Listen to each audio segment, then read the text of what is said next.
Olá, caros ouvintes, seja muito bem-vindo a mais um Plebeu Podcast, o podcast destinado a você que não pertence à nobreza brasileira e precisa trabalhar 149 dias somente para pagar tributos.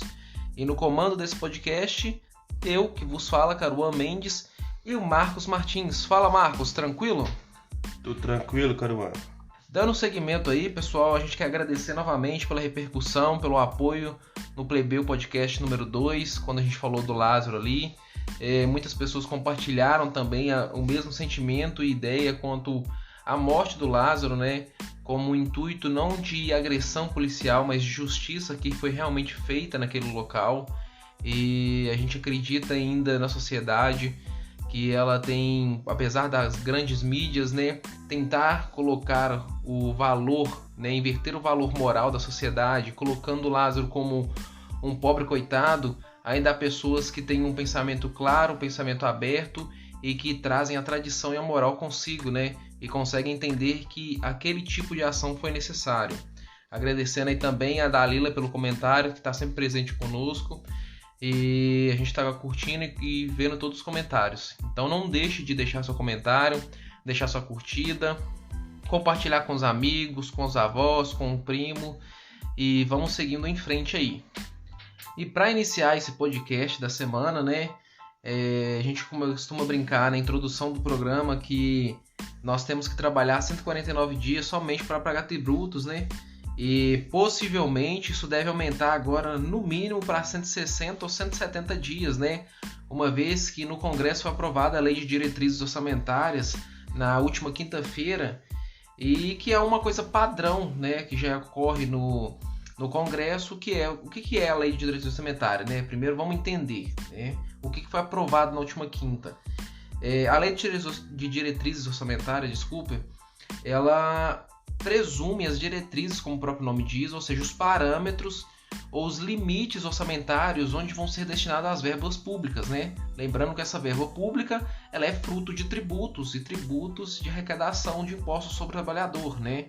Então, o governo não gera nenhum tipo de riqueza, né? Vamos deixar bem claro. Então, resumindo, a Lei da Diretriz Orçamentária, ela vai presumir os parâmetros, né, para a constituição, para a formação da lei orçamentária anual. Então ela vai falar assim, olha, para a educação vai gastar X bilhões de reais, para a saúde X bilhões de reais, para a segurança X bilhões de reais, e ela vai definindo os limites, os parâmetros orçamentários.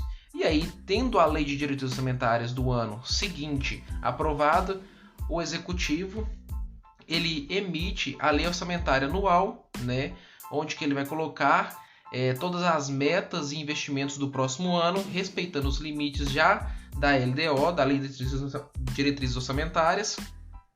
E aí é o que a gente costuma chamar também de responsabilidade fiscal, né?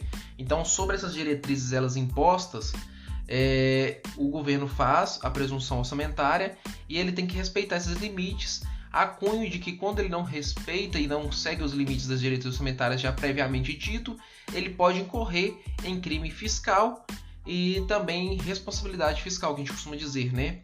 Então isso é muito importante a gente ter em mente que esse tipo de votação não é uma simples votação, mas é a definição dos investimentos para o próximo ano.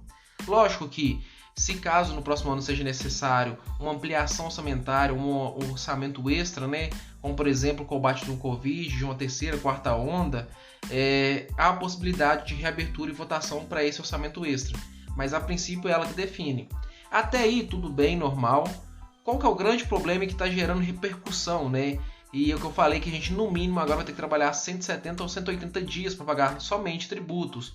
Porque dentro dessa lei orçamentária de 2000 para 2022, foi aprovado quase a triplicação do fundão, do fundo partidário. Ou seja, o fundo partidário que já não deveria nem existir, na minha opinião, que estava na casa de 2 bilhões de reais, que são as verbas destinadas aos partidos para campanha, né, política no ano eleitoral, ele vai ser agora, através da lei de diretriz orçamentária, ampliado para 5,7 bilhões. Ou seja, não se investe mais em saúde, não se investe mais em educação, mas aumenta o fundão. Então, o que mais está gerando repercussão sobre essa lei de diretrizes orçamentárias, que anualmente é votado, é algo padrão e que tem que ser feito, eles incluíram essa manga, né? Que na verdade é uma manga que só o brasileiro que toma ferro, onde que vai aumentar o fundão. Alguns deputados da Câmara, eles tentaram solicitar que esse fundo ele fosse votado separadamente, mas foi recusado e foi feito votos nominais e feito como um todo na lei de direitos orçamentárias. Ou seja, você não tinha a opção de ser a favor da lei de direitos orçamentárias e contra o fundão. Ou você era a favor de todos e votava sim, ou você era a favor de tudo e votava não. E que isso também gerou um incômodo na Casa Legislativa, porque haveria a possibilidade de fazer o voto somente nos destaques, né, que a gente costuma falar, que são trechos da LDO, e que não ocorreu.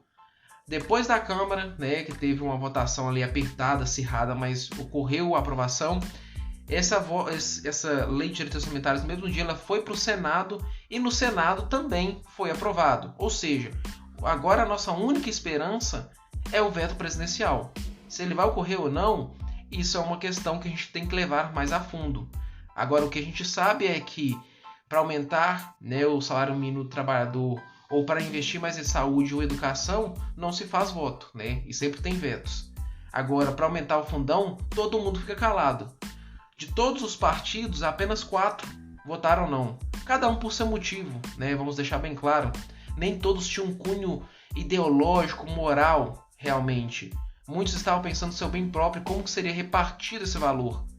Mas fato é que a lei de direitos orçamentários passou, e passou em um tempo que nunca se viu, um tempo recorde, né? Até porque se os deputados e os senadores não votassem a lei de direitos orçamentários, eles não poderiam tirar suas férias. Então fica para reflexão, né, Marcos? Eu não sou tão técnico, mas eu tenho uma visão assim, no sentido.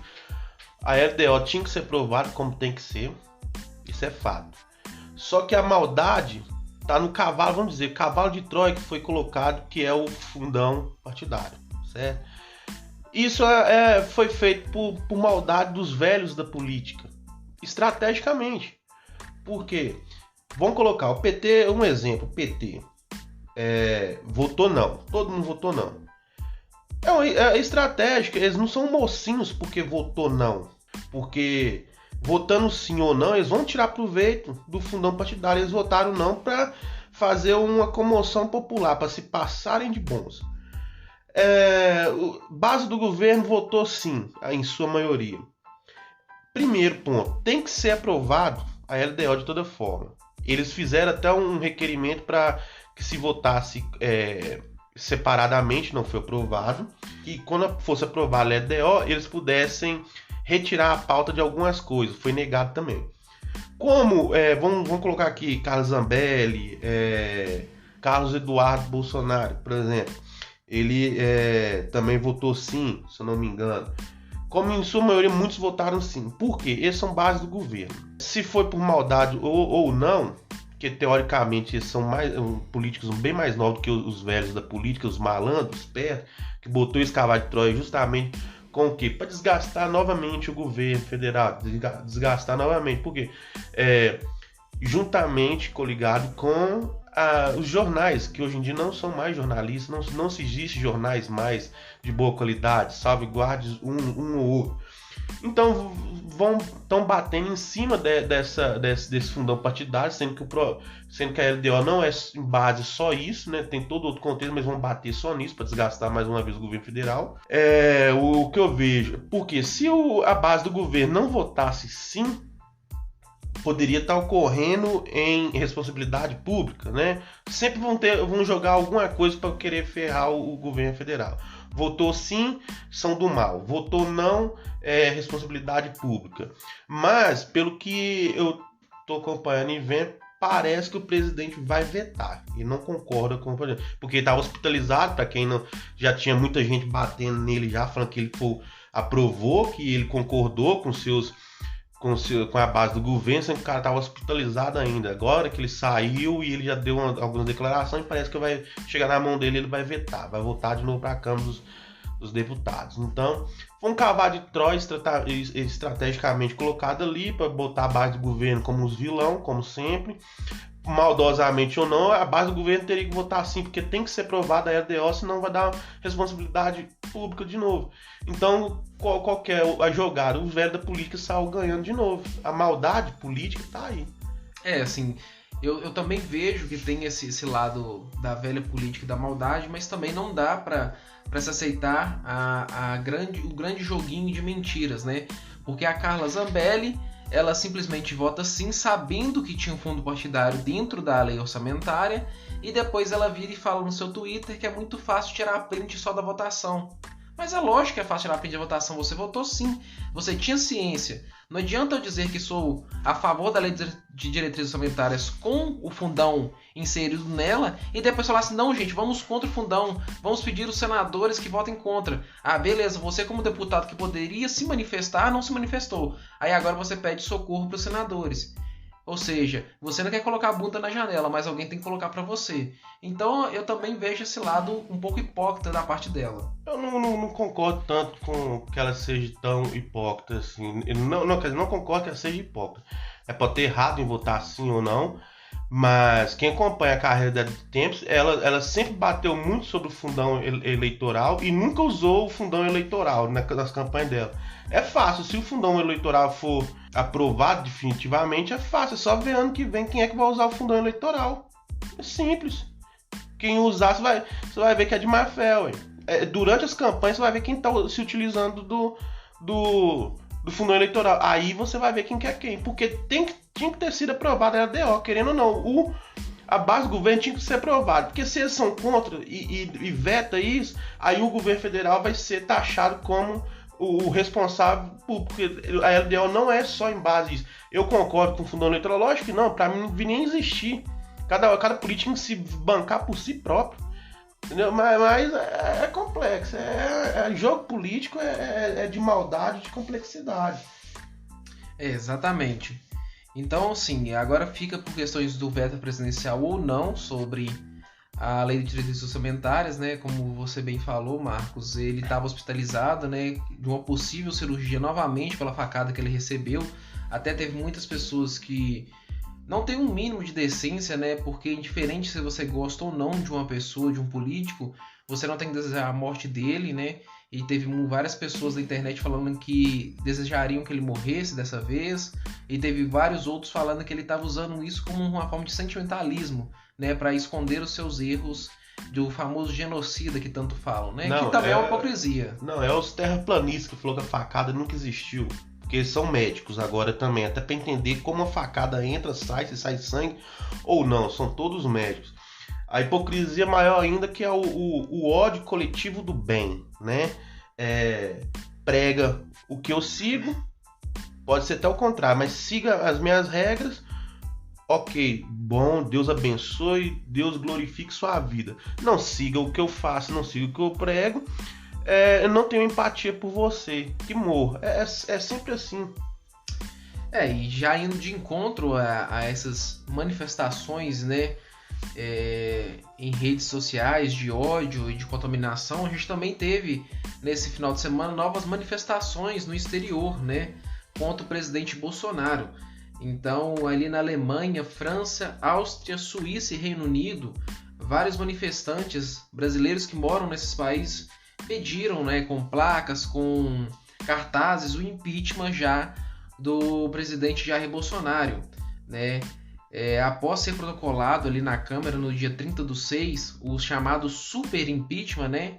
O super pedido de impeachment, inclusive apoiado por Kim Kataguiri, o que foi uma surpresa, e também abraçado e apoiado pelo Novo, onde que, por não ter, né, esclarecido as suas justificativas reais ou quais crimes eles estão acusando o Bolsonaro, falaram que o Partido Novo era a favor e apoiador do impeachment, o que para mim é uma tristeza, porque eu vejo uma ideologia que poderia mudar o Brasil sendo tomada novamente pela velha política e pelo joguinho de quem me dá mais e quem vai me levar a algum lugar, né? Como o candidato do Novo disse há pouco tempo que o programa dele seria formar uma colisão de terceira via entre o centrão e a direita. O que para mim, né, como liberal clássico, eu entendo o seguinte: eu sou liberal clássico, ponto. até eu conseguir minha cadeira de presidente. Quando eu conseguir, ou como eu vou fazer para conseguir, ou seja, os meios, não interessa para justificar os fins. E eu não acredito nisso. Eu acredito que os meios justificam sim os fins. E se vender ideologicamente não compensa. Então, dentro desse ponto, houve várias manifestações, né, pelo menos nesses 5 países. E aí, Marcos, os organizadores dessas manifestações, que a gente sabe de quem tem um financiamento, né, que não são simplesmente manifestações de cunho de liberdade de expressão ou de desejo, né, de anseio, porque são manifestações organizadas por entidades, por ONGs e financiadas por alguns grandes financiadores de manifestação e de apoio ao ecossistema, que a gente bem sabe e não cabe aqui talvez citar. Mas um dos organizadores disse o seguinte, Marcos: o mundo se levanta contra o genocídio, feminicídio, ecocídio, etnocídio, contra as reformas injustas, as privatizações, os despejos, a fome, o desemprego e a falta de vacina e as violências causadas pelo genocida Bolsonaro. Então você vê que, para começar, houve várias acusações pelos apoiadores, organizadores dessa manifestação, né, nesses países que eu citei, mas aonde que estão as provas de cada crime desse para o apoio para a manifestação, né? Queria começar com o primeiro ponto aqui, voltando só um pouquinho a gente entrar nesse tópico. Primeiro ponto, o movimento liberal promovido pelo MBL, o Novo, tentando achar aquela terceira via, para mim, eles têm aquele papel subscrito, né, de aquela comoção popular, né? Mas eles, ao meu ponto de vista, eles jogam com 2 verdades e uma mentira. Como? Por exemplo, eu abri mão daquelas regalias que todo político ganha, abrir mão de coisa X ali, que seria um favorecimento por você ser político, mas chega lá e pega e faz uma coisa pior, por um exemplo, né? Então jogar com 2 verdades uma mentira, jogar com duas mentiras uma verdade, é esse jogo, mas no final das contas joga com a velha política. E vale lembrar, assim, que é um partido que eu apoio, sempre apoiei pelo cunho liberal, que tem a mesma ideologia que eu sigo e que tem pessoas excelentes no seu, né, na sua filiação, né, como Marcelo Van Hatten, como Rodrigo Marinho, que são pessoas excepcionais, são exemplos de liderança, são exemplos de políticos no Brasil. Mas infelizmente, até um pouco o Rodrigo não quis dizer diretamente porque ele é filiado ao partido, mas pelo que eu senti na fala dele, e aí é uma conclusão minha, parece que o núcleo do novo está se tornando velho. E isso que mais dói. Eu vou reformular. O sentido que eu quero dizer, assim, de figuradas 2 verdades ou mentira, seria nesse ponto. Você joga com 2 verdades, seria eu abri mão disso, abri mão daquilo. Mas a mentira, eles jogam com a velha política também, que seria o que eles pregaram, que eles não iriam se utilizar. Mas enfim, voltando no tópico das manifestações mundo afora, como diz assim, mas um jargão, né, de comoção popular. O que eu não entendo é ampliar o contexto de uma fala. Por exemplo, igual morreu 500 e poucas mil pessoas, morreu centenas de milhões de pessoas, tipo enaltecer uma narrativa, sabe? Dá ênfase demais a um tema. Exato, dá muita ênfase a um negócio. A gente sabe muito bem que essas manifestações mundo afora não como o Caruana mesmo disse, de forma assim, de expressão liberal, de cunho daquela pureza de querer um Brasil melhor, segundo a teoria dos genocidas, a teoria do Bolsonaro ser o destruidor do Brasil. A gente sabe bem que são financiados por ONGs, movimentos. O Caruana não cita, mas eu cito MST, CUT. Então, são financiados por esses partidos. E quando a gente vê multidões mundo afora, você vê lá meia dúzia de 12, 20 pessoas com a faixa lá, que não deve ficar lá 2 horas, é só bater as fotos e as grandes mídias brasileiras aí tira foto, 1, 2, 20 pessoas numa foto, 10 pessoas numa foto, 5 uma pessoa. E ainda é compartilhado por por Guilherme Boulos, desculpa, né? Por Manuela Dávila, enfim, a gente sabe que não é tão assim uma liberdade de expressão, um grito do povo, né? Na verdade é o grito coletivo de pequenas minorias. São pessoas pagas, financiadas para fazer uma comoção de um Brasil coletivista ali, que tá todo mundo em prol contra. E a gente sabe muito bem que em sua maioria todos os jornais estão batendo forte no Bolsonaro, porque hoje em dia não temos mais jornalismo que apresenta fatos, mas sim apresenta as suas opiniões, as suas narrativas. Perdeu a mamata do governo, estão atacando, vão atacar até que o Lula retorne, por exemplo, que aí eles voltam a ser financiados e voltam a falar bem do governo. Não, Marcos, e assim, para todo mundo ter acesso, só procurar as manifestações aí, as imagens, e chama muita atenção, né? Um ato em Genebra, tem uma imagem que é uma foto lá de Genebra, na Suíça, e o cartaz está escrito "Fora Bolsonaro, genocida".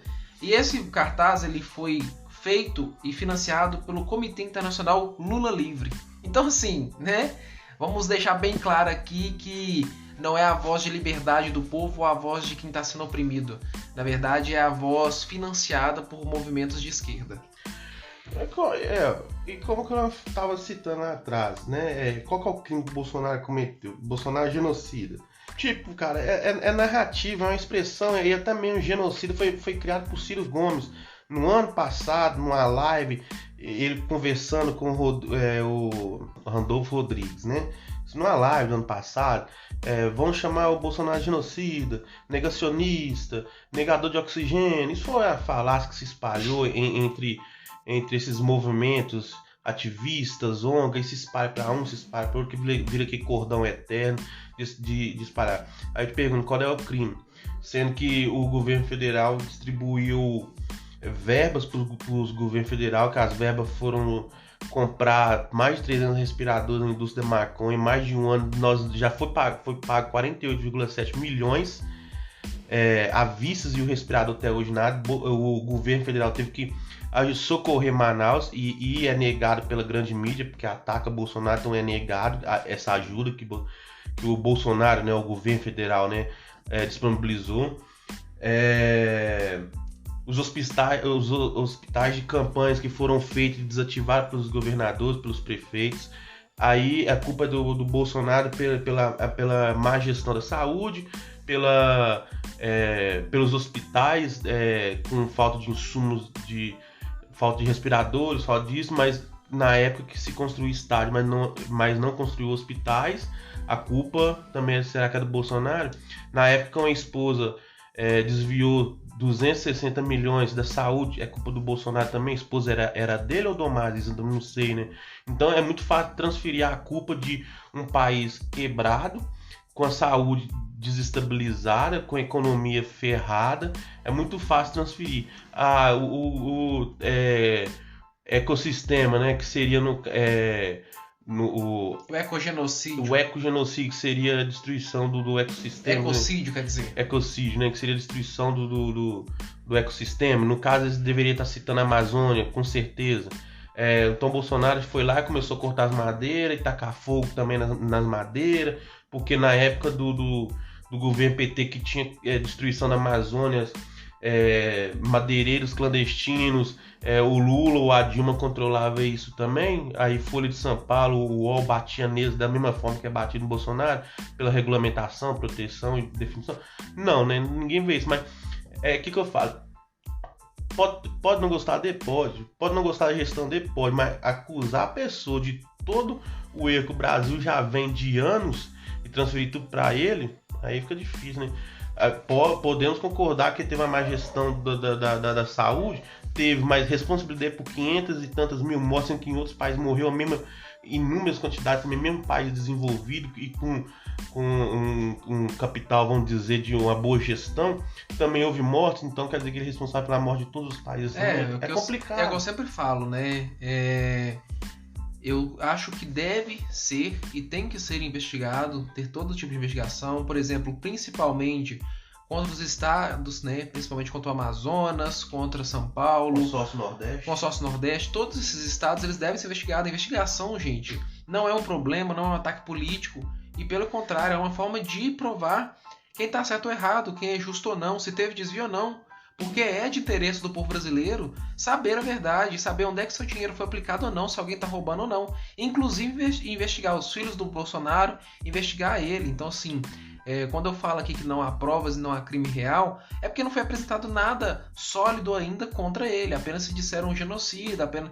Sim, e não limita, é lógico, as minhas críticas ao governo. Eu tenho várias críticas ao governo, mas eu criticar o governo porque eu não tenho um político de estimação não quer dizer que eu vou aceitar qualquer falácia ou qualquer tipo de informação que venha da esquerda ou venha de qualquer outro veículo de informação. Ou seja, tem que ser investigado. Ah, tem uma suspeita de um crime? Investigue. É isso que a gente quer. Abra a caixa preta, que é o Estado brasileiro, e investigue realmente os interesses. Ah, mas vai chegar no STF, que chegue no STF e investigue eles também. Por que eles não podem ser investigados? Porque a gente sabe que tem muito ministro defendendo político aí. Tem muito ministro dando carta branca, tem muito ministro dando aval para político não falar em CPI, não falar na frente de juiz. Então tem que ser investigado sim. A investigação é uma forma de trazer a realidade, de trazer a verdade. E todo mundo deve ser investigado. E quem não tem medo de ser investigado e quem não tem medo da verdade, eu acho que tem que mais apoiar realmente a investigação. Primeiro ponto, STF tá cartada porque tem lá seus 2-3 ministros sendo chantageado. Fez merda, é chantageado e dá aval de carta branca. Não vamos entrar em demérito, né, em contexto que não tem prova, mas a gente que é menos jargão, né? A gente sabe que tem, mas não tem prova, né? Tem que ser tudo investigado, mas quem investiga? Quem tem o ônus da imparcialidade? É uma CPI criada para se investigar, que foi criada com dois tópicos: investigar o governo federal, que eu concordo, tem que ser investigado, governo estadual e o municipal. Só que só está sendo investigado o federal. E em cima de narrativas e de falácias, puxando ali para criar aquela cortina de fumaça sobre os governos estaduais que estão sendo investigados pela Polícia Federal, para se colocar uma fumaça em cima do consórcio Nordeste do Carlos Gabi, que comprou 300 respiradores, 48,7 milhões pagos à vista, mais de um ano sem receber respiradores, respiradores comprados em loja de vinho. Então é uma cortina de fumaça, ataca o governo federal sem prova nenhuma, só através de narrativas e através de falácias, puxando uma linha de raciocínio, para mim, totalmente ilógica. Eu chamo o depoente fala um nome, então vamos investigar esse nome, sempre desviando do consórcio Nordeste, que é uma prova ali, sempre desviando dos governos estaduais, perseguindo o governo federal sem prova nenhuma, que tem que ser investigado, mas não tem prova nenhuma, só narrativa. Só falam de prova, mas é lógico, se tivesse prova não existiria mais CPI. E primeiro, cadê a imparcialidade? Mídia atacando com narrativas criada por Omar Aziz, né, gente? Pelo amor de Deus, ninguém precisa ficar falando mal do Omar Aziz e Renan Calheiros, só você dá um Google. Renan Calheiros, 17 inquéritos, né? Omar Aziz, esposa, irmãs, tudo presa por desviar dinheiro da saúde. Então, qual que é a imparcialidade nisso? A gente sabe também que é um ataque, é uma CPI. Não vou nem falar senso, que seria até um constrangimento falar mal do circo, que é um lugar de diversão, que a CPI, para mim, é nada mais uma CPI de narrativas e de perseguição política, jogo político, desgastar o governo, atacar estrategicamente ano que vem o governo federal com as coisas criadas na CPI. Então é inválido, o governo Bolsonaro pode não gostar dele, mas o que eu vejo de fora é o seguinte: é um cara que pegou o país ferrado e que já entrou num mundo cheio de um vírus. Ou seja, o cara já pegou um país quebrado e gerenciando um país no caos e sendo atacado de todos os lados, bombardeado de todos os lados. Então é complicado. É normal você criticar o governo, é normal você criticar qualquer governo, que não vai existir no mundo, governo nenhum perfeito, não vai existir político no mundo perfeito para ninguém. Só que o cara pega um país quebrado e gerencia um país num caos que é o vírus e sendo bombardeado pela mídia de todos os cantos. Então é normal que vai ter população que não vai gostar dele, porque o mal do nosso brasileiro é ler título e não ler a matéria. Essa é a estratégia da grande mídia. Colocar um título, né, com aqueles jargões, aquelas narrativas bonitas, a pessoa só lê aquilo e já transmite pro próximo. Bolsonaro é genocida. Por quê? Não sei. Não lê a matéria, não entende que dentro da matéria tem os fatos, mas tem a opinião particular do jornalista que infiltra ali sua opinião, transformando a sua opinião como fosse um fato e não é. Então o brasileiro que consegue ler uma matéria completa, mas não consegue discernir o que é a opinião de um jornalista, o que é o fato verídico.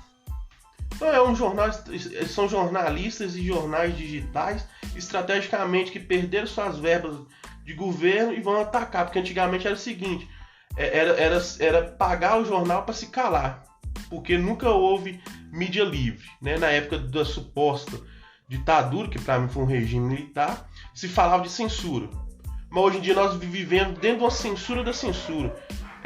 Você paga um jornal, nós vamos falar bem de você. Você não me paga, vamos falar mal. Aí eu te pergunto, qual que é o jornalismo imparcial? E acho que nem tem, né? Acaba que o jornalista, quando ele tá ali compondo a notícia, a informação, ele acaba, né, por ser um ser humano e por suas ideologias, trazendo, nem que seja um breve contexto dessa ideologia, da sua ideia, porque acaba que as ideologias e as ideias formam a nossa visão de mundo, nos formam como pensadores. Então, querendo ou não, acho que não acredito muito nesse jornalismo imparcial. Acredito que tudo tem que ser livre para ser falado e que nada pode ser inibido através da liberdade de expressão, né? Desde que não tenha um contexto, uma conotação de perda ou prejuízo material para aquela pessoa que está sendo feita, né, a acusação ou a fala. Até então, quando a sua liberdade de expressão não interfere na outra, deve ser livre para falar. Então, acredito que é bem dentro disso. Seguindo aí, a gente teve a notícia, né, na semana passada de registros do Ministério da Saúde que indicam que milhares de vacinas no Brasil foram tomadas de forma vencida, ou seja, essas vacinas contra o Covid da marca AstraZeneca, aproximadamente 26 mil doses, foram aplicadas fora da validade em mais de 1.572 municípios. Isso são dados do Ministério da Saúde, o que é bem preocupante, né? Porque além de ser recente os estudos da vacina, não há nenhuma comprovação da eficácia fora do prazo de validade. Acaba que a informação ela não é tão sólida, né? Existem vários veículos, principalmente os municípios, discordando e negando que foram aplicados vacinas de forma vencida. Dentro dos dados, né, daqui do Ministério da Saúde, o principal município onde foi aplicado, ou seja, né, o município campeão dessas vacinas vencidas foi Maringá, que é um distrito, né, um reduto eleitoral de Ricardo Barros, que é do PPP, que inclusive é um dos partidos que faz o líder ali no governo Bolsonaro. Então já deixa mais ainda implícito se é ou não verdadeira essa informação ou se é apenas mais um ataque político. E aí é seguido também, né, depois de Maringá, por Belém do Pará, com 2.673 doses, por São Paulo, com 996, Nilópolis, no Rio de Janeiro, com 852, Salvador, na Bahia, com 824 e demais cidades com abaixo de 700 vacinas, né? Além disso, o Ministério da Saúde soltou outra informação dizendo que outras 114 mil doses de AstraZeneca já foram distribuídas para os estados e municípios com a data de validade expirando. E aí não se sabe, não se tem certeza dos dados se essas vacinas foram aplicadas ou não, né? Se foi descartado posteriormente pelos municípios. De qualquer forma, a gente tem que entender dois pontos nessas informações. Primeiro, a informação ela não é sólida, ou seja, não há comprovações reais de que essas vacinas foram aplicadas de forma vencida. E aí a gente tem que tomar muito cuidado na hora de criar um alarme falso, né? Ser muito alarmista quanto a essa questão, mas a gente tem que redobrar a atenção. Lembrando que o Brasil é um país com tamanhos continentais. Então, querendo ou não, a logística para a distribuição das vacinas é muito mais complexa. Então, além de se ter, olha como é que é perigoso esse tipo de notícia, né, Marcos? Além de se ter a credibilidade, né, das vacinas sendo constantemente julgada e tendo dúvida por várias pessoas, né, até pelo prazo curto de confecção, por pequenas amostragens, por vários outros problemas, né, você tem a aplicação da vacina vencida, o que também não tem estudos ainda se ela permanece com a eficácia, se ela reduz a eficácia. Por exemplo, a AstraZeneca, a gente pode falar que aproximadamente a eficácia dela tem 78%, 75%. E se a AstraZeneca, essa vacina estiver vencida, será que reduz para 50%? Ou ela perde a eficácia dela? Então, antes de criarmos, né, o cunho alarmista sobre a situação, acho que a gente tem que também pautar um pouco de ceticismo e de prudência na hora de interagir com essas notícias. Mas é super importante estar sempre ligado quanto às vacinas, se elas estão inspirando ou não, para que o Brasil seja vacinado da forma correta, né? E que a gente tenha essa vacinação ampla, feita de uma forma adequada, através de conscientização e de minimizar, né? Porque sempre pode ocorrer um erro ou não, um erro ou outro, né? A gente está falando de seres humanos que não são máquinas, não são perfeitos e que em um momento ou outro podem errar. Mas é sempre importante a gente trazer essas notícias para dentro de casa e tentar refletir sobre elas, né, Marcos? Pois é, então, isso é um caso alarmante, porque a gente nunca sabe de onde vem a verdade e de quem é o certo nessa verdade, né? Então, uma coisa incerta, né? A gente só ouve falar de mortes, 500 mil mortes, 530 mil mortes, mas a gente também temos que dar os parabéns e elogiar bastante os médicos que salvam vidas, né? Porque são milhões e milhões de pessoas salvas. São mais de 54 pessoas vacinadas no Brasil. Então, não vamos falar só de morte, vamos falar de coisa boa também, né? A gente sabe que, né, a morte é triste e tal, mas para falar de morte, acho que tem imensos canais aí para falar de tragédia, né? Temos a Coveiro, né? Tem um Coveiro da Globo que vive falando só de morte, nunca fala de salvamento nem de quantas pessoas vacinadas. Mas o meu ponto, como quando já falou das vacinas vencidas, o meu ponto que eu queria falar sobre vacina é o seguinte: tome vacinas, vacinas salvam as vidas. Reflexão minha, eu não tomo. É um paradoxo, né? Eu apoiar a pessoa que toma vacina, mas eu praticamente não tomo. Por quê? Primeiro ponto, a mídia tá, hoje em dia, jornalismo, eu sempre volto, todo podcast vocês vão ouvir falar muito da mídia, porque pra mim não existe jornalismo nem mídia mais, tá tudo politizado. Então a mídia hoje em dia estão se tornaram médicos, se tornaram cientistas, canais de fuxico se tornaram cientistas, se tornaram médicos.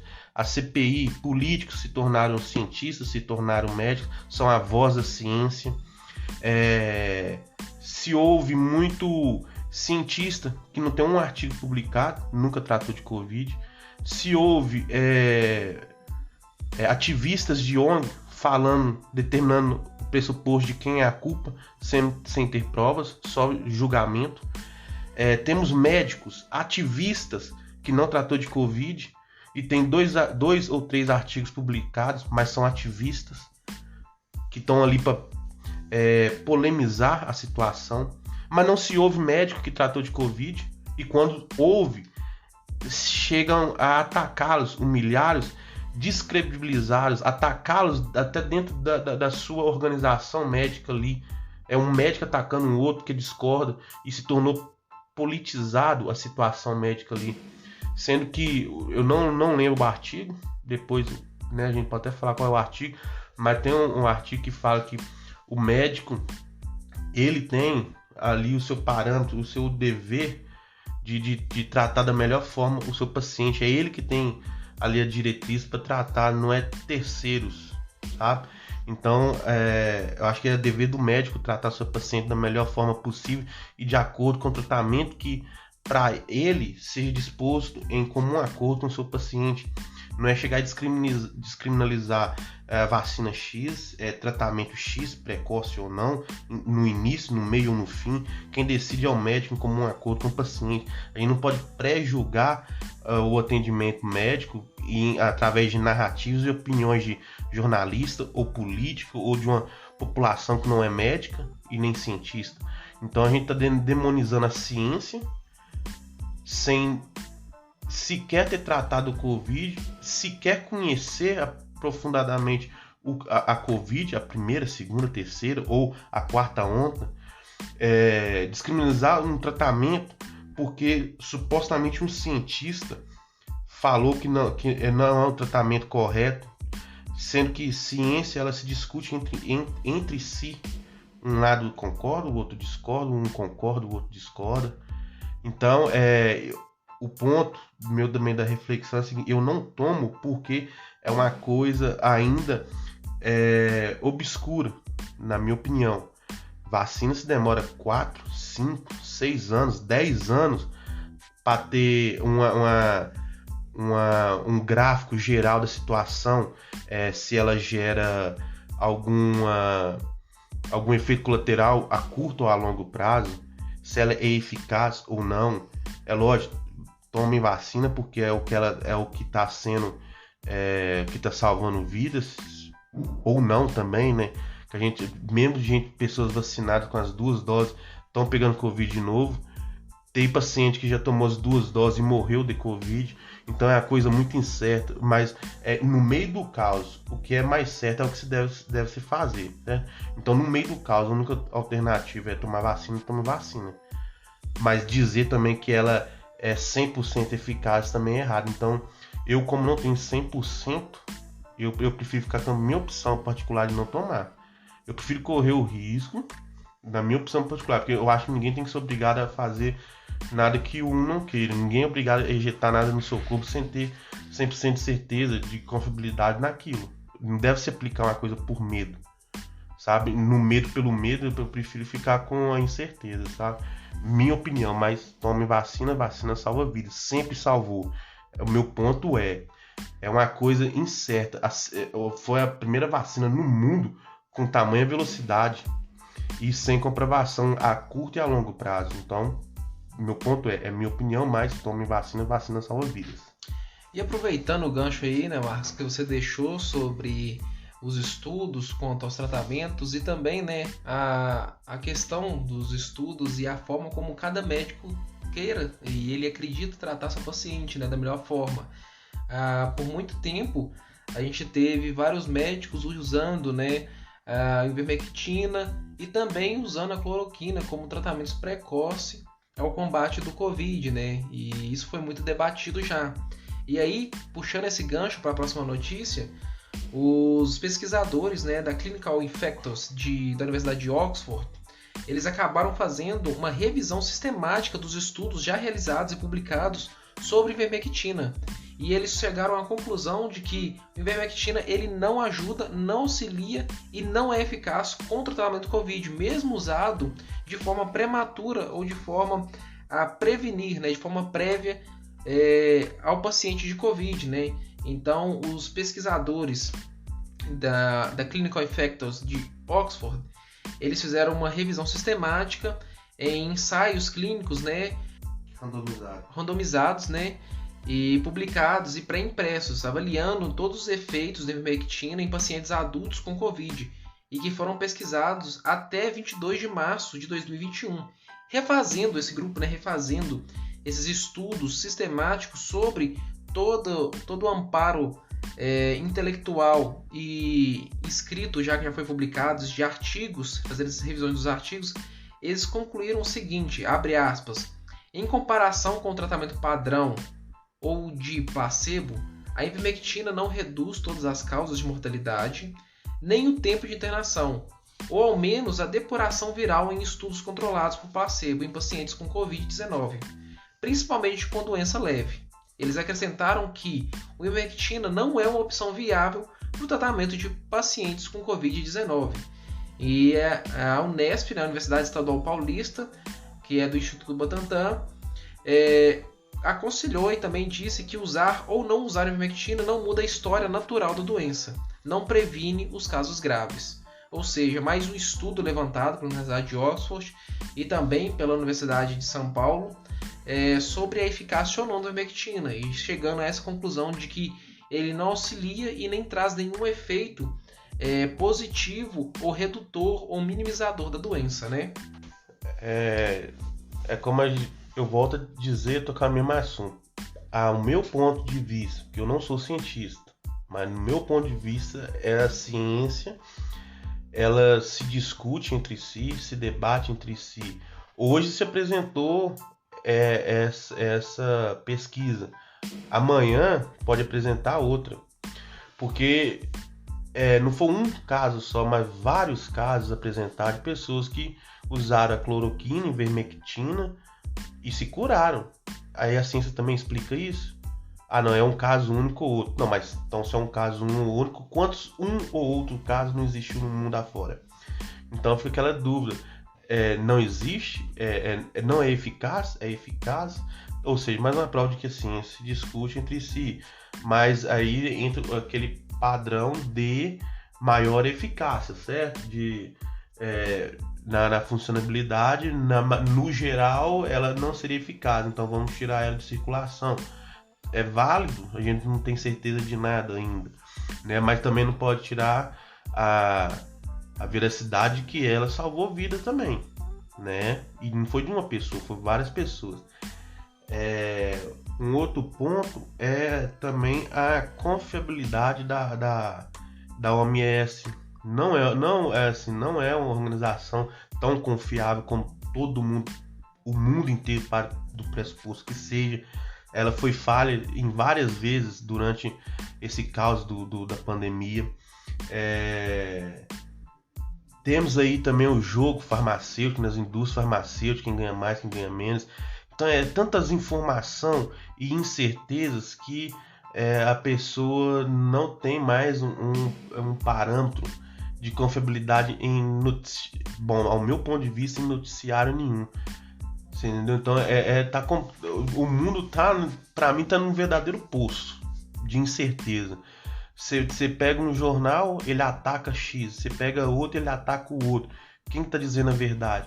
Você pega a ciência, uma fala uma coisa, a outra fala outra. Quem está falando o quê? Quem está falando a verdade? A nossa vida tá no verdadeiro roleta russa. Atire e pegue quem puder. Exatamente. Então, fica também essa notícia aí quanto à questão da ivermectina, né? Pra gente analisar e refletir sobre. E pra analisar e refletir, o Caruan é um cara técnico, eu sou só de opiniões, então não leva muito o que eu falo a sério. Não, é importante ter o amparo dos dois lados, né? É importante a gente avaliar e sempre estar refletindo sobre esses temas, tanto de um cunho muitas vezes técnico e muitas vezes também da opinião pública e da opinião do que o povo, do que o plebeu diário quer dizer e ele quer falar sobre isso.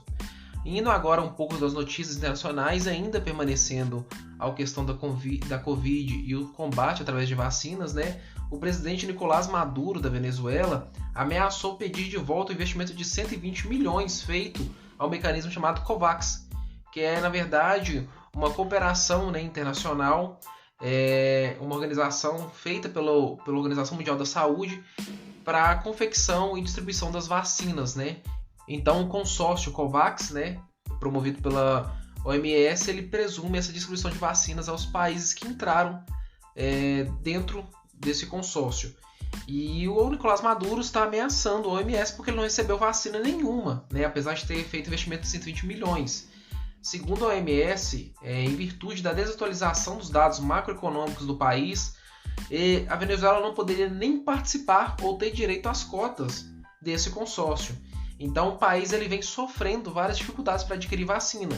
E aí o que a grande mídia, né, ou boa parte dela coloca, é que o país tem dificuldade de encontrar imunizantes em virtude das sanções impostas pelos Estados Unidos e pela União Europeia. Então, de novo, a gente vai entrar na mesma questão de as sanções econômicas, as sanções isso, as sanções aquilo, têm impedido o país desenvolver. Quando, na verdade, vamos refletir um pouco, né? Há pouco tempo, os Estados Unidos fez as sanções econômicas e restringiu também, a União Europeia fez sanções a Venezuela, mas isso não impediu que a Rússia e a China mandassem navios de guerra e também fazessem exercícios militares conjuntos com a Venezuela. Em momento nenhum, através dessas sanções, a Rússia deixou de negociar com o petróleo venezuelano. Em momentos nenhum, a China deixou de fazer parceria econômica com a Venezuela. E se eu bem me lembro, Marcos, a Sputnik é uma vacina da Rússia e a Coronavac é uma vacina da China. Ou seja, por que ele tem tanta dificuldade imposta pelas sanções da União Europeia e dos Estados Unidos sobre a vacina que são os dois países aliados dele, os principais aliados da Venezuela, que é a China e a Rússia? Ele poderia ter facilmente essas vacinas. Mas sabe o que acontece? A China e a Rússia elas percebem que elas só vão perder nessa aliança. E esse é o momento que muitas vezes, querendo ou não, é aquela antiga frase, né? Enquanto uns choram, outros vendem lenço. E a China e a Rússia têm vendido lenço. E eles não vão vender lenço para um país quebrado, para um país que vive na ditadura, em uma economia fechada, que vive a maior parte, 80% da sua população em pobreza. Eles não vão vender vacina para essas pessoas, eles vão favorecer os países que têm capacidade econômica, os países que vão favorecer. Porque, querendo ou não, isso é vender lenço para quem está chorando. Moralmente pode ser errado, moralmente pode ser desonesto? Pode. Mas não vale também a grande mídia chegar e falar que isso é culpa das sanções econômicas dos Estados Unidos e da União Europeia. Então para exercício militar conjunto, a Rússia e a China servem. Mas para vender vacinas não? E aí a gente vai culpar as sanções econômicas? A Venezuela, na verdade, está nessa situação devido a uma simples questão. Uma ditadura socialista que detém para si o grande Estado que domina a vida das pessoas e oprime elas na grande pobreza. Então é isso que acontece na Venezuela hoje. E aí, Marcos, a gente saindo de uma ditadura e indo para outra, né? Porque assim, o socialismo é lindo e ele funciona em vários países. É só ir na Venezuela, é só ir em Cuba que você vai ver o grande socialismo. Até porque a China não deixou de ser uma ditadura comunista, mas a sua economia ela é mais livre e mais capitalista que muitos, inclusive o Brasil, tá? Então não venha me usar a China como exemplo de socialismo que deu certo, porque a China é um mercado capitalista de livre mercado muito mais do que o Brasil, se você for olhar no ranking de liberdade econômica. Então vamos lá, vamos com calma. Lógico que a China não deixou de ser uma ditadura comunista e que oprime o seu povo. Mas indo de encontro a mais uma ditadura que não é a China, né? Porque a China está muito bem, é a única economia que cresceu no meio dessa pandemia, né? Por incrível que pareça, o Covid começou lá e ela é a única economia que cresce durante a pandemia. Só um ponto, rapidinho. Falar de socialismo ou comunismo, em fase nenhuma, mesmo sendo bonitinho no papel, em fase nenhuma iria funcionar, porque o celular que você está segurando aí é capitalista. Como é que vai funcionar o socialismo, o comunismo, sendo que tudo que você toca é determinante do capitalismo? O capitalismo... A casa que você mora é determinada pelo capitalismo. O capitalismo, a geração de riqueza, o empreendedorismo através do capital é o que força a evolução mundial, a evolução do homem e a evolução das tecnologias, né? Mas indo de encontro à ditadura que a gente quer falar hoje. E a gente vai falar agora de forma superficial, pessoal. A gente posteriormente vai tratar do assunto em um próximo podcast de forma separada, mas o que a gente quer passar aqui é de uma forma superficial o que está acontecendo em Cuba. Cuba está sendo oprimida, Cuba já está cansado, os cubanos já estão cansados de ser oprimidos pela ditadura. Então nessas últimas semanas a gente tem visto uma das maiores manifestações dos cubanos nos últimos 30 anos, né? E uma das piores crises econômicas que o país tem vivido. E essas crises econômicas, diferente do que tanto falam, não é por devido a embargo ou sanções econômicas dos Estados Unidos. Que inclusive, eu não sei se vocês sabem, um dos maiores consumidores de produtos alimentícios, né, de arroz, de açúcar, de Cuba, é o próprio Estados Unidos. Então vamos lá, vamos com calma em tudo que você ouve por aí sobre sanções econômicas impostas sobre Cuba. Mas indo sobre esse assunto, Marcos, lá em Cuba a gente está vivendo hoje uma das piores crises econômicas. Lá em Cuba, para você ter uma noção, existem dois mercados. Dois mercados mesmo. Quando você vai na mercearia, existem duas mercearias lá em Cuba, principalmente em Havana. Quando você chega em Havana, o cubano ele não compra em uma mercearia, ele compra em outra. Ela compra na mercearia que vai na moeda cubana vender. Porque a moeda do dólar, que é para beneficiar o governo, ele é comercializado em um tipo de comércio somente para turistas. Ou seja, quando você é turista, você chega em Havana, olha que lugar lindo, né? As tradições, o povo cubano, a tradição cubana, na verdade, está omitindo e está escondendo a pobreza da população. Porque o próprio cubano não pode se sentar no mesmo restaurante que você, turista, senta. Você, turista, consome como dólar. E já o cubano não. O cubano ele tem que comprar com a moeda cubana, desvalorizada, e que não compra nada, nem metade do que um turista pode comprar. E assim o governo cubano usa para se financiar. Para você ter uma noção lá, eles controlam a taxa de câmbio e possuem 2 câmbios paralelos. E isso, mais do que nunca, omite a verdadeira humilhação e pobreza do povo cubano. Então isso é só para você começar a ter noção do que acontece em Cuba. Fora isso, 90% da população, a gente está falando 90% da população, é considerado pela OMS em estado de pobreza, de extrema pobreza em Cuba. São pessoas que a gente está falando que tem que escolher entre comprar um arroz, comprar um feijão ou comprar uma necessidade básica como papel higiênico, como sabonete. São pessoas que muitas vezes elas trabalham todo mês, dia após dia, para conseguir garantir para sua família 2 sacos de arroz. Então é uma extrema pobreza. E se países economicamente fortes já sofreram com o Covid, imagina esse povo que antes já não conseguia dinheiro para se alimentar. A gente está falando de se alimentar. A gente não está falando de comprar carro, a gente não está falando de comprar casa, a gente está falando de se alimentar. E olha só que bacana, Marcos. Sabia que esses comércios que eu falei para você, que são comércios específicos para o povo cubano, sabe quem que é dono deles? O governo de Cuba. Não é nenhuma empresa privada, não é nenhuma empresa terceirizada, é o governo de Cuba. Inclusive, ocorre sobre o presidente do Cuba uma investigação de uma doação feita pela Organização Mundial da Saúde e por ONGs de alimentos a Cuba, de toneladas de alimento, onde que eles não distribuíram para a população, e sim colocaram nesses armazéns para vender para o povo cubano.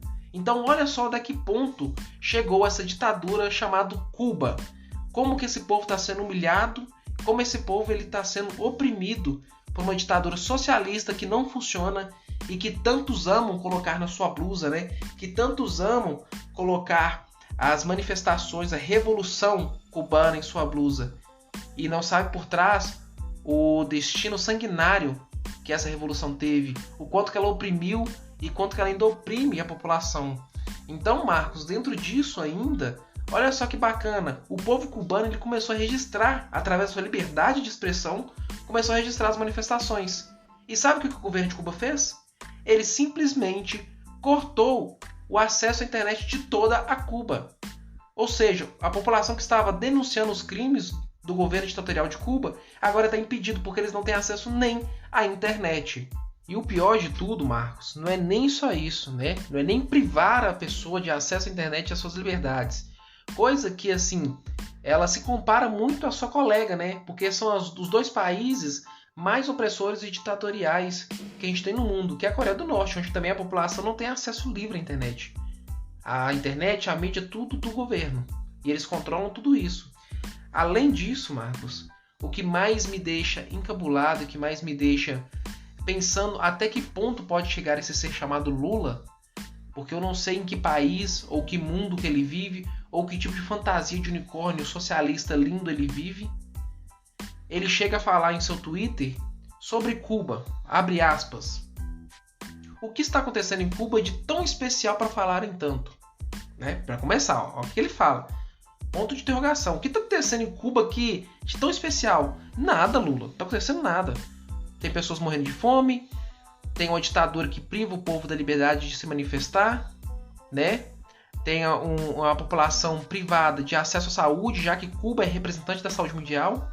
Lembrando que os médicos cubanos, isso é uma da fonte de renda do povo de Cuba, né? Do governo cubano.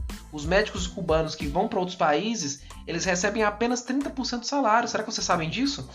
Porque os outros 70% ficam para o governo de Cuba. Então, assim, é isso que tem de especial, Lula. E aí ele continua. Houve uma passeata, né? Porque agora a manifestação contra o regime socialista e contra, né, o escordopata, né, que eles são, é uma simples passeata, né? Se fosse em prol ou contra a direita, seria uma grande manifestação de liberdade do povo gritando liberdade, né? Pedindo liberdade, liberta Cuba, hashtag Cuba livre, né? Mas como é contra a ditadura, contra a opressão feita pela essa ditadura socialista, ele fala que foi apenas houve uma passeata. Continuando. Inclusive, vi o presidente de Cuba na passeata, conversando com as pessoas. Cuba já sofre 60 anos de bloqueio econômico dos Estados Unidos. E ainda mais com a pandemia, é desumano. Ou seja, de novo, a antiga fala que os problemas de Cuba, a pobreza, a fome, o controle ditatorial sobre a população, a opressão, é culpa dos Estados Unidos, não é culpa do socialismo e da ditadura de Cuba, não. Então fica essa reflexão aí, Marcos, para você falar um pouco pra gente. Lógico, a gente pode fazer um podcast separado, porque como você mesmo sabe, falar de Cuba dá mais que 1 hora de podcast e vai ficar cansativo aqui. Mas eu deixo só essa abertura para você refletir com todos os plebeus que estão nos ouvindo sobre a situação de Cuba. Uai, Caruana, a situação de Cuba é aquela que, pra gente falar, pelo menos a fase inicial da introdução, não levaria mais de meia hora só para falar das coisas tenebrosas que está acontecendo lá, né? País estritamente fechado, sem internet. Lembrando que Lula falou que se ele fosse reeleito, ele iria, a primeira coisa que fazer é desarmar um país, né? Qual que é a primeira coisa que um ditador faz? Desarmar a população, né? O que foi em Cuba? Desarmar a população. Segundo ponto, jogou-se na conta do Bolsonaro sobre um encerramento do Médicos Sem Fronteiras. Mas aí vamos lá. Foi por maldade ou foi por... Não vamos dizer... não é pena, mas é um fato de uma pessoa não concordar, não compactuar com as atitudes do presidente de Cuba. Porque o Médicos Sem Fronteira era isso aí. 70% do governo, 30% dos cubanos. Mas como é que os cubanos aceitavam isso? Porque eu acho que seria em torno de 12 mil salários do médico, mais em torno disso. Então ali ficava só 3 mil pro médico. Mas como é que um médico formado cubano ia aceitar isso? O desespero em Cuba é tão grande que a única forma que eles têm de sair do país é a trabalho. Pra você ter uma ideia de como o país é fechado. É praticamente uma Coreia do Norte, né, Carol? Exatamente. Então, o meio que eles têm é de trabalhar fora. O desespero de sair de Cuba é tão grande que eles se submetem a fazer um trabalho forçado, né? Vamos dizer nesse termo, né? Ou um trabalho escravo, né? Remunerado, né? De 12 mil você só pega 3 mil, o resto vai pro governo, né? Então, mas eles se submetiam a isso porque eles queriam sair de Cuba, eles queriam sair daquela situação de miséria que eles vivem. Se você tem ideia, em Cuba é proibido até se comer carne vermelha, cara.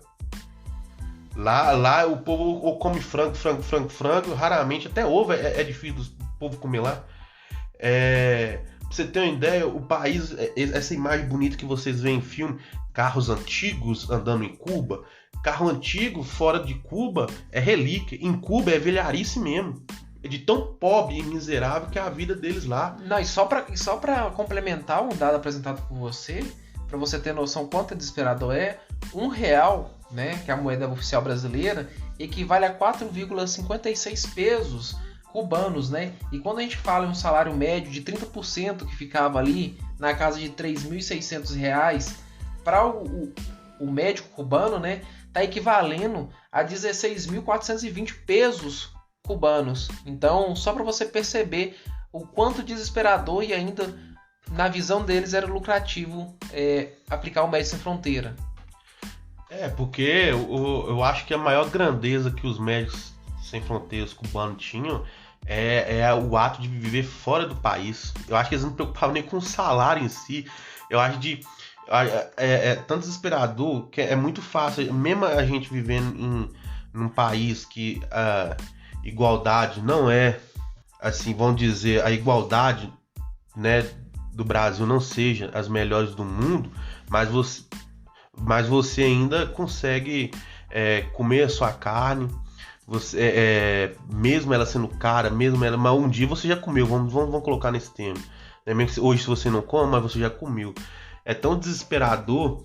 Voltando um pouco aqui atrás, pra você ter ideia como é desesperador e é aceitável um médico cubano sair, viver fora do país. Você tem ideia, o salário mínimo em Cuba é de 879 pesos cubanos, que seria o mesmo que o equivalente de 192,71 centavos, R$ 192,71.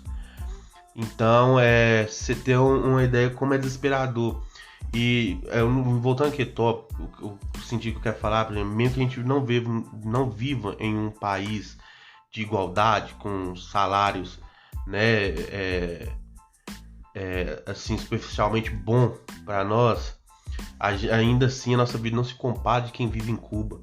Você tem uma ideia, o povo lá acho que tem dificuldade de comer uma barra de chocolate, um biscoito, eles não sabem que esse tipo de regalia. Não, muitos adolescentes e crianças cubanas não sabem o que é chocolate, não sabem o que é comer uma barra de chocolate, não sabem o que é comemorar uma ceia de Natal. Muitas crianças cubanas, se você perguntar para ele se ele conhece pizza, ele também não vai conhecer pizza, entendeu? São coisas que para eles são luxuosas, quanto para a gente muitas vezes são coisas descartáveis ou bobagens do dia a dia. Isso que a gente pode comentar isso no próximo podcast, mas o que eu quero dizer que é uma opinião particular minha, e eu sempre vou dizer minha opinião porque eu tô um pouco me lixando que os outros vão falar e o que os outros vão criticar, porque eu critico ONGs mesmo, eu critico movimentos sociais mesmo, que é movimentos apartidários, são movimentos de politicagem, movimentos do grande lacração, da grande mimimi.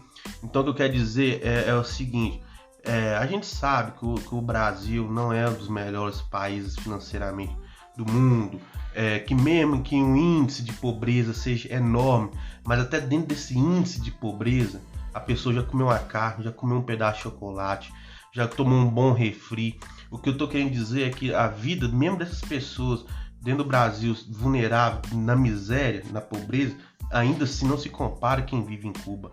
Então, aquele negócio, é muito bonito a esquerda, né, o PT, o Lula, a Dilma, Emanuela W, que enche a boca para falar de Cuba, porque mesmo eles criticando o governo do Bolsonaro, não gostando do Bolsonaro, por que nenhum deles não vive em Cuba até hoje? Uma pergunta que eu faço: Jean Willis também enchia a boca para falar de Cuba, porque quando ele saiu fugido, supostamente aqui perseguido pela direita, ele foi buscar moradia na Espanha e não em Cuba, já que Cuba é tão maravilhoso, né, a pregação que eles fazem. E o asilo político para ele lá ia ser aceito facilmente, né? Não, peraí, não ia não, porque segundo a história e os livros, a ditadura cubana, ela é homofóbica, né? Porque ela é contra os homossexuais. Ela é contra, perseguir. Bolsonaro é genocida, mas a esquerda usa camisa de Che Guevara, que matava e perseguia gays, porque a cura para gays era matar. É interessante quando você critica uma pessoa sem prova, mas se utiliza, né, exaltar um cara que esse sim era genocida em massa, e matava e perseguia gays. E você vem em passeatas gays com a camisa de Che Guevara. É uma paranoia assim tão louca que é difícil de realmente entender, e é muito difícil de tentar argumentar comigo por que eu sou tão contra movimentos sociais. E assim, a gente pode, e fica aí, pessoal, uma meta para vocês aí, no mínimo 15 likes aí sobre esse podcast, pra gente fazer um podcast à parte sobre Cuba.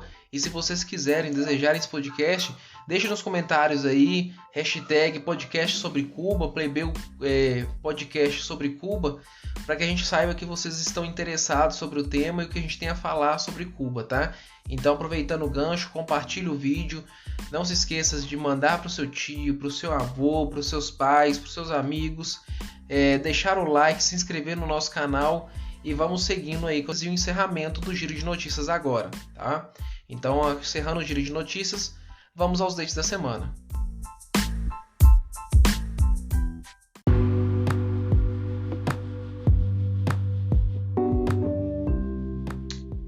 seguindo agora no nosso podcast, vamos aos dates da semana, né? Esses dates da semana retrasada, a gente tem aí como principal, o dates das semanas que a gente separou, no dia 10 de julho, o Dia Nacional da Pizza, né? O Dia da Pizza é comemorado 10 de julho desde 1985. Naquele ano foi realizado em São Paulo um concurso estadual para eleger a melhor pizza de marguerita e de mussarela. Então, desde essa época, essa tradição, né, que é italiana, a tradição de massas, que veio para o Brasil com os imigrantes e que se tornou uma paixão nacional, a pizza, como tantos outros alimentos, né, acabou tendo essa data registrada como o Dia Nacional da Pizza, 10 de julho. E aí foi devido a esse concurso que ocorreu em São Paulo, para saber qual era a melhor pizza de marguerita e de mussarela. Apesar do que, para mim hoje, a melhor pizza que eu mais gosto é a calabresa. E a sua, Marcos? A minha é a moda. A moda, ou seja, vai tudo que tem na casa. Vai presunto, vai mussarela, vai bacon, vai tudo. Então é muito bom também. E tem a minha segunda favorita, a moda que eu faço. Então é isso aí, pessoal. O dia 10, o Dia Nacional da Pizza. No dia 13, a gente teve um dia muito importante e comemorado em vários locais, né? Que é o Dia Mundial do Rock. O Dia Mundial do Rock é conhecido no Brasil no dia 13 de julho, né? Data celebrada anualmente devido a uma homenagem a um evento, um festival musical que ocorreu em 1985 chamado Live Aid, onde que teve vários cantores, inclusive um mega evento, né, com a participação do Queen, com o Freddie Mercury, com vários outros tantos cantores de rock que a gente é apaixonado e ama, né? Desde Elvis Presley, passando por Metallica, por vários outros, né? Pink Floyd. Então é um dia comemorado, o festival mundial, né? O Dia Mundial do Rock, esse estilo musical que vem contagiando gerações por gerações e que foi símbolo de vários movimentos revolucionários, de vários movimentos, principalmente na Europa, de quebra das ditaduras que se impunham através deles, né? O Caruana falou assim do rock contagia ou não?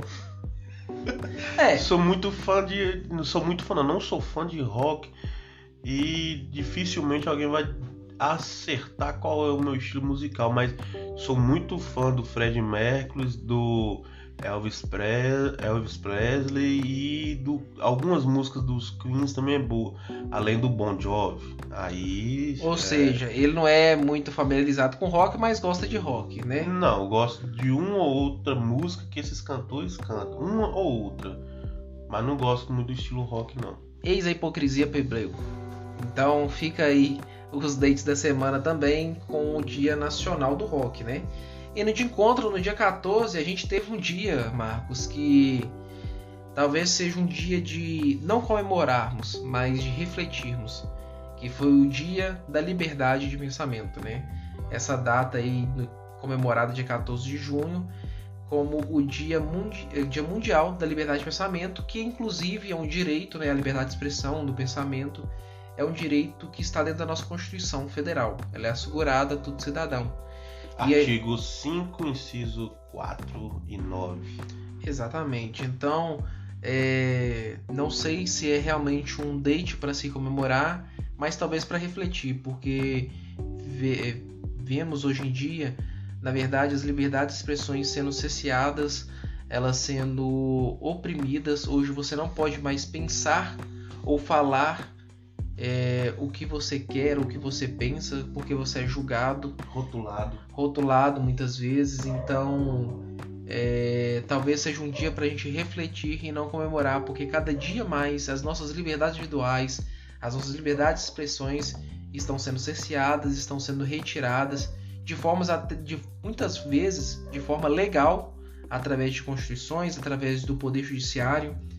E como diz o Ronald Reagan, né, um ex-presidente norte-americano, já aproveitando o 4 de julho, que é a independência dos Estados Unidos, ele costuma dizer, parafraseando ele aqui, mas aí, né, podem pesquisar na internet, mas ele costuma dizer que a liberdade de expressão, a liberdade individual, ela não está mais distante que uma geração.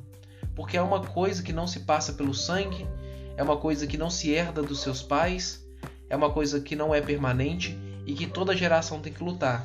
E o que a gente tem visto hoje talvez seja a nossa geração mais fraca e a que menos sente a falta e a dor que é não possuir liberdade. Então fica como reflexão esse dia, como o Ronald Reagan já dizia, a gente não está a um passo, né, a uma geração do fim da liberdade.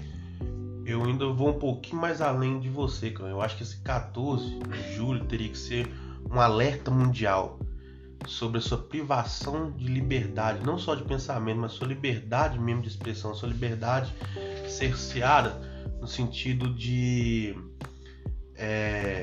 a gente tem 2 pontos, certo? De a sua liberdade termina quando do outro começa. Esse é o primeiro ponto.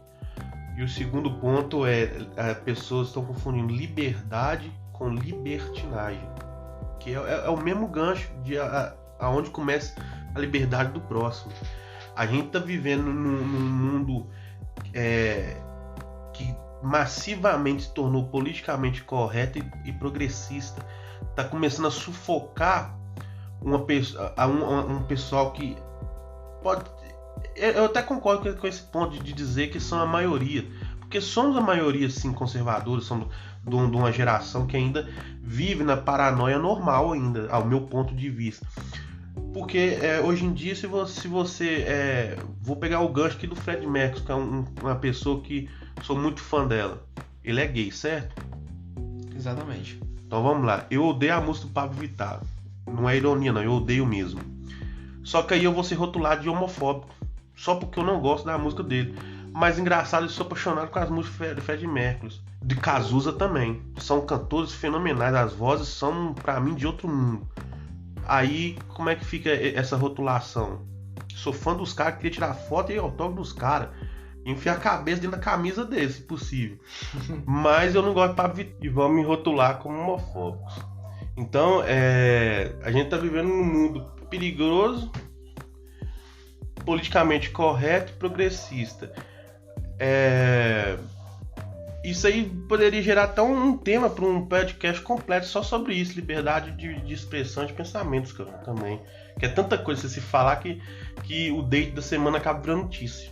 Exatamente. E então a gente tem essa data aí do dia 14 mais como reflexão do que talvez comemoração, né? E para encerrar os dates da semana, no dia 16 a gente teve o Dia do Comerciante, né? No dia 16 de julho é comemorado o Dia do Comerciante, e essa data é destinada nacionalmente a homenagear todos os profissionais que trabalham na área do comércio, ou seja, que vendem seu produto ou serviço. Então, novamente, né, eu quero aqui homenagear a todos os comerciantes que têm mantido a motivação e a garra constantemente para lutar em frente às adversidades que o Brasil enfrenta, não só pelo Covid, mas pela dificuldade que é empreender em um país onde a carga tributária é exorbitante, onde a burocracia para se abrir e para negociar produtos e para abrir negócio para empreender é enorme também. Então, mais do que nunca, os comerciantes e aquelas pessoas que trabalham no comércio, que muitas vezes saíram da sua casa em meio às incertezas, ao pânico do Covid, para trabalhar, para produzir serviços, para produzir produtos, bens que iam alimentar a população, que iam gerar valor, que iam muitas vezes, né, distribuir, por exemplo, no caso do mercado, distribuir as mercadorias para as pessoas que necessitavam dos produtos básicos, subsistência, e tiveram que enfrentar todos esses desafios.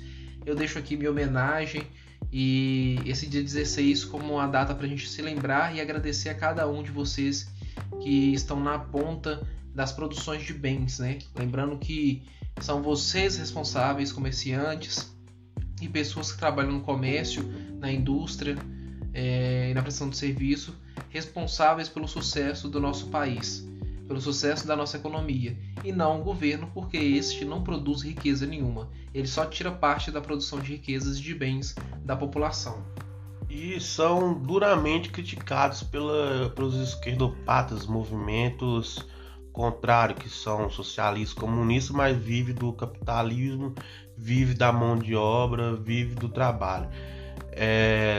São duramente criticados, porque vão pegar do gancho de agora, não vão nem muito longe não. Fica em casa, economia a gente vê depois. Esse fica em casa acho que serviu muito para artista que tem suas verbas gigantescas, muito do seu imposto perante a lei Rouanet, retirada da lei Rouanet, e supostamente para se fazer filmes que nunca foram exibidos, mas o dinheiro nunca se retornou para os cofres. Então eu acho que é uma hipocrisia muito grande. Fica em casa, certo? Quando você tem dinheiro para ficar em casa, mas os comerciantes são duramente criticados porque a população precisou de sair para trabalhar, porque se você não morre de Covid, você morre de fome. Mas quem é criticado são os empresários que fornecem o emprego para o cidadão. O salário é ruim? Com certeza, pior sem ele, né? Infelizmente o mundo não é justo, o Brasil não é justo, mas também não é justo massacrar o empresário que te dá o emprego. Esse é o meu ponto de vista. Exatamente, Marcos. E com esse date da semana a gente encerra aqui e fica agora com as dicas da semana, dica do plebeu.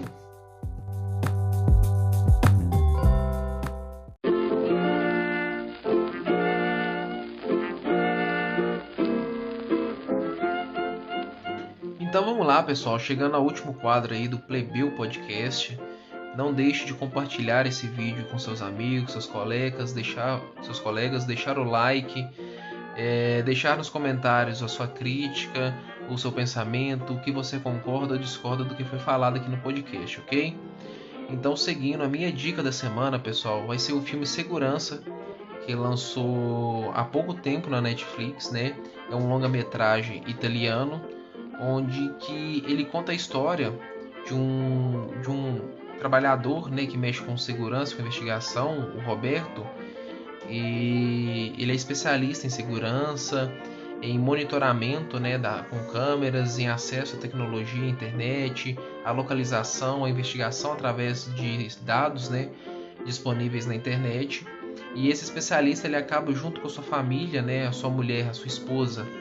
Ela é candidata a prefeita da cidade e junto com sua esposa e sua filha eles acabam se envolvendo em uma rede secreta, né, com mentiras, com enganos, com omissão de crime. Então ele acaba se envolvendo junto com a família dessa série de fatos, né, desse caso, e através da sua técnica, da sua especialidade de investigação, ele corre atrás desses dados, de levantar as imagens, as informações e desmembrar, descobrir os segredos por trás desse crime que ocorreu na cidade. Então, dentro dessa questão, desse cenário, né, vivido por Roberto, ali, especialista, eu indico esse filme porque cabe não só, né, a questão do drama ali, ela também serve para uma reflexão pessoal nossa. Como que a gente está vinculando as informações hoje nas redes sociais? O quanto que a gente está expondo as nossas vidas nesse mundinho que chama internet? O quanto muitas vezes estamos vulneráveis a pessoas que se utilizam da informação e da técnica de procura, de pesquisa, de investigação nas redes sociais, o quanto a gente está vulnerável às nossas informações particulares dentro desse mundo. Então serve para a gente também refletir sobre como que a internet ela pode ser favorável e ajudar, por exemplo, no caso do filme, a solucionar um crime, mas quanto ela também pode ser prejudicial, o quanto a gente pode estar expondo a nossa vida em um local onde que qualquer pessoa que tenha uma base de conhecimento em TI consegue acessar e descobrir segredos que muitas vezes não queríamos que fosse descoberto, ou até mesmo expor fatos sobre as nossas vidas que a gente não gostaria que fosse exposto. Então serve como reflexão esse filme aí, e essa é a minha dica para a semana. Muito interessante, né? Até eu acho que vou pegar, terminar esse podcast, eu vou assistir isso aí. Mas não só pegando como um palpiteiro que eu sou, um tudólogo, como o Foca do...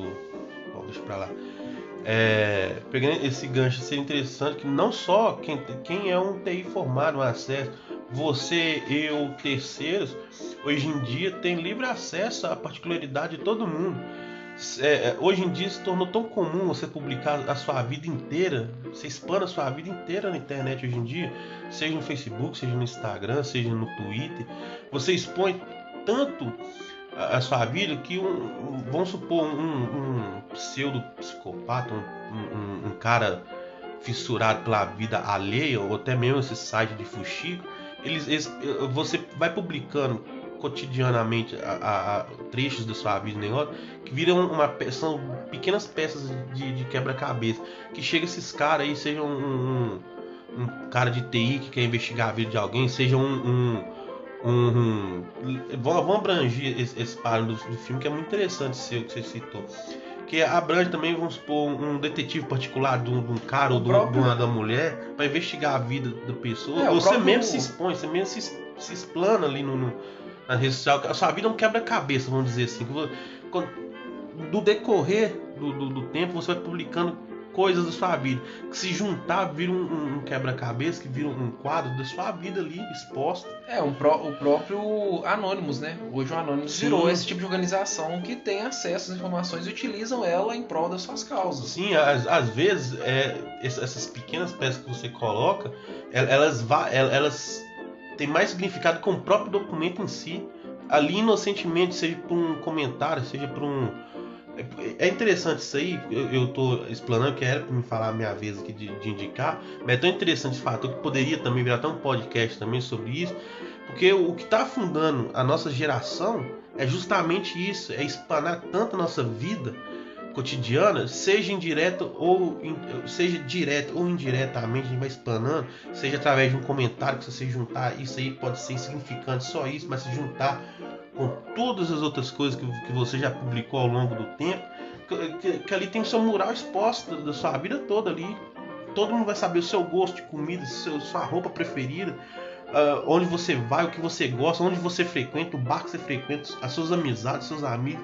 Eu acho que é uma rede de destruição do mundo, se você for parar para ser pensando bem loucamente, que é isso que está fundando a humanidade. Hoje, se você quiser deixar um segredo bem guardado, onde ninguém tem acesso, você coloca ele fora da internet.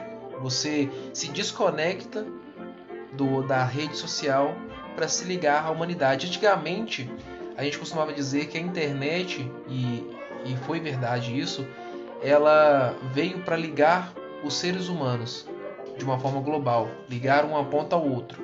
Hoje, se você realmente quer se ligar ao ser humano, você tem que sair da internet, porque as pessoas se perderam na internet e hoje não são mais os seres humanos que antes eram.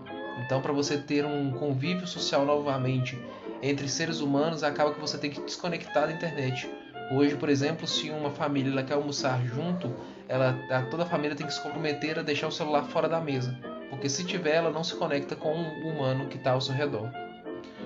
Exatamente, mas foi só para citar isso mesmo, é interessante, você comentou, veio na minha cabeça e é isso aí mesmo. Então, para minha indicação da semana, já que nós falamos, respiramos e comemos político hoje em dia, eu queria indicar então House of Cards. É uma série que você encontra na Netflix, extremamente importante, principalmente para o plebeu, porque você vai ter uma noção ali de como funciona o jogo político. É basicamente uma série que fala sobre o congressista Francis Underwood e sua mulher Claire. Fazem de tudo para conquistar seus objetivos, não importa o que aconteça. Um mundo político recheado de ganância, corrupção, luxúria na capital de Washington. E ali, ao longo da série, você vai observando como funciona o jogo político, como funciona a parceria política, jornalismo, como funciona jornalistas e seus informantes. Você pega ganchos ali de como o político, seja um político de esquerda, de centro, de direita, republicano, democrata, como eles utilizam a população, a comoção popular para o seu a sua necessidade específica, e assim que os seus objetivos é conquistado, cadê esse povo? Então ali você pega, é uma série que você vai conseguir compreender amplamente como funciona o jogo político, como se é jogado o jogo político, até mesmo o jornalismo influenciando através do jogo político, e onde você fica nessa história toda. Então é uma série extremamente importante você entender mais ou menos o que está acontecendo no mundo, no Brasil, sobre política. E o House of Cards, e é uma pena até que Kevin Spacey saiu, né, devido às polêmicas lá de abuso sexual, que é um grande ator, né, que interpretava o Underwood. E dentro disso, House of Cards também é uma excelente série para você entender o que é o lobismo, né? O lobby norte-americano, principalmente, que é legalizado lá, que você já citou, né, quanto aos governantes, com a mídia, o lobby por trás, com as negociações com grandes indústrias, como que ela funciona na máquina pública, como que ela funciona no jogo político. Então acho que das séries que eu assisti até hoje é uma das melhores séries para demonstrar também como funciona o lobismo dentro dos partidos e das campanhas políticas. O interessante também, que só para nós encerrar, como se tornou comum, é o que eu falo. Eu não vou nem citar PT, PSOL, não vou nem citar esses partidos, mas como se tornou comum os políticos, indiferente qual partido seja, falar mal daquilo que eles mesmos utilizam. Partidos aí falam mal do empresário, do capitalismo, mas se utiliza dele. É o empresário que financia ele. Então, como é comum hoje em dia se utilizar aquilo que você mesmo critica, você demoniza aquilo lá, mas você usa. Mas você demoniza para o povo que você influencia, para não ter envolvimento nas suas aquisições, para o povo não ser amplamente, ter a mente aberta para entender como funcionam as suas manobras políticas e não interferir nas suas conquistas pessoais ali. Porque quando você cria uma nação de analfabetos funcionais, que não tem uma crítica política, que não tem a gente sempre foi ensinado desde criança que política, religião e futebol não se discute. Mas quando a sociedade vive em harmonia, que não é o caso que nós vivemos hoje, porque 90% desses aí que discute política não entende de política, entende do que é influenciado a entender. Então a gente não tem uma educação política, financeira, religiosa, a gente vira uma massa de manobra, certo? Então House of Cards é muito bom você começar a abrir sua mente, a expandir para como funciona você no jogo deles. Exatamente, Marcos. Então fica aí as dicas da semana. Espero que tenham gostado. Espero que tenham curtido o nosso Plebeu Podcast número 3. Compartilhe com seus amigos, com seus vizinhos. Não deixe de deixar o like e se inscrever no nosso canal. Em breve estaremos nas novas plataformas de podcast e sempre evoluindo junto com vocês. Um forte abraço aí. Forte abraço.